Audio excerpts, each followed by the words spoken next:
Hola a todos, como veis vuelvo a mi antiguo escenario. Este vídeo es para una práctica de mi máster en terapia de pareja y sexología clínica. Me pidieron que hiciera un decálogo sobre mitos en el abuso sexual infantil, así que en este vídeo os voy a dar una idea general de qué es el maltrato, el abuso infantil y cuáles son los mitos más habituales al respecto. De todas las formas de violencia y de maltrato, el maltrato infantil es el que más nos impacta y en concreto el abuso sexual infantil. El maltrato se trata de cualquier acto de violencia hacia cualquier persona a nivel físico, psicológico o sexual. Y en concreto el abuso sexual infantil se trata de cualquier actividad sexual, luego veremos que no solo son las relaciones sexuales, entre un adulto y un menor. Obviamente, el menor no está en capacidad de consentir y estas actividades son inapropiadas para su desarrollo y para su edad. Normalmente se desarrollan bajo coerción o bajo presión porque hay una desigualdad de poder entre las dos personas. Generalmente ocurre entre un adulto y un menor, pero podría tratarse de un menor abusador, porque la diferencia de poder y de edad fuera muy grande entre los dos. Cuando se dan este tipo de situaciones, las consecuencias afectan a la salud tanto física como intelectual de las personas y pueden ser tanto a corto como a largo plazo. Son tan variadas que no existe un patrón por el que podamos decir que todas las personas que han sufrido abuso sexual cumplan con unas características. Y es que mientras que algunos niños lo comunican, otros se quedan callados y otros tienen cambios de actitud en distintas esferas de su vida, por ejemplo, en casa, en la escuela, con la comida o con otro tipo de actividades que realicen normalmente. Y es que debemos de recordar que el maltrato y el abuso sexual no solo ocurren a nivel físico, sino que también existen maltratos como por ejemplo el psicológico, la prostitución infantil, el turismo sexual o muchos otros.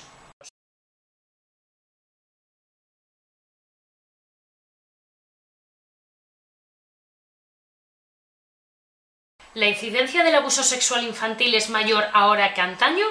Falso. Se cree que alrededor del 20% de las personas han sufrido abusos sexuales en su infancia y esta cifra no es mayor ahora que antes. Simplemente ahora los profesionales están más preparados para detectar este tipo de situaciones y la sociedad en general está mejor comunicada y estamos más sensibilizados. Esto sucede igual con muchos fenómenos sociales que nos parecen ahora que son más frecuentes o nos llaman la atención más, pero simplemente ahora estamos mejor comunicados que antes. Los abusos sexuales no solo se ejercen contra las niñas, sino que el porcentaje de niños y niñas que sufren abusos sexuales es prácticamente el mismo. ¿Las consecuencias del abuso infantil siempre son nefastas? No, no tiene por qué. Esto depende de muchísimos factores y también de la propia persona que sufre el abuso. ¿De qué va a depender? De la frecuencia con la que ocurran las agresiones, de quién es la persona que está ejerciendo el abuso, de la intensidad, de tantísimos factores que no podemos determinar cuáles son esas características que definen a las personas que han sido abusadas. ¿Los abusos sexuales siempre conllevan agresiones físicas? No, porque generalmente el agresor ejerce tal presión y tal coerción sobre el menor que no le resulta necesario. Y esto, por desgracia, es una desventaja porque las agresiones físicas son una muestra objetiva, pero las agresiones psicológicas no. También existe la creencia de que los abusos sexuales suelen ocurrir fuera del hogar, en la calle y que son agresores desconocidos, cuando ocurre todo lo contrario. La mayoría de los abusos sexuales ocurren dentro de la familia y el agresor es muy bien conocido por el menor. ¿La mayoría de los agresores son hombres enfermos psiquiátricos? Para nada. El perfil es muy variopinto y aunque sí es verdad que la mayoría de los agresores son hombres, como decía antes, los niños están bien acostumbrados a relacionarse con ellos habitualmente. Hay muchos que dicen que los niños llegan a inventarse los abusos sufridos, pero ocurre todo lo contrario. Normalmente no podemos inventar aquello para lo que no estamos preparados, y cuando un niño inventa, generalmente es porque está influenciado por un mayor. Existe la creencia de que muchos niños abusados realmente son provocadores y que estaban buscando las relaciones sexuales con el adulto. Esto nada más lejos de la realidad, es el mito de Lolita, ¿no? Un niño no está capacitado para comprender este tipo de relaciones, cómo va a buscarlas, cómo va a provocarlas, y aunque así fuera, ningún adulto debería transgredir ese límite. ¿Podrían los niños abusados haber evitado esta situación? Por supuesto que no. Si no son educados para ello, son incapaces de hacerlo.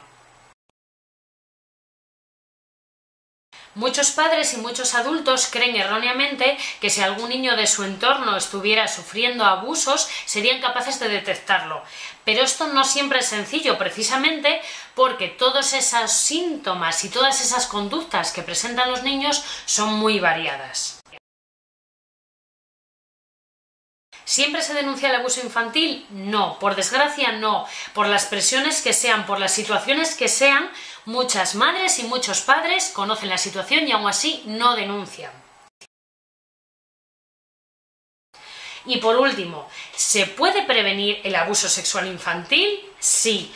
Todos somos responsables, debemos de implicarnos en la educación sexual y afectiva de nuestros hijos, de los menores que nos rodean. Y aquí me gustaría lanzar un guiño a una entidad mexicana que sigo en Twitter, que me gusta mucho cómo trabajan y se dedican exclusivamente a esto. Se llama asexoría.net, aquí os lo dejo escrito, para que le echéis un ojo y para que todos aunemos esfuerzos para que el abuso sexual infantil deje de ser una realidad. Espero que este vídeo, a pesar de ser una práctica y de ser algo más informal, os haya gustado, os resulte útil. Sabéis que cualquier consulta me la podéis dejar directamente en mi email info@sexperimentando.es, en el consultorio de la página web o en cualquiera de mis redes sociales. Ahí os espero. ¡Chao!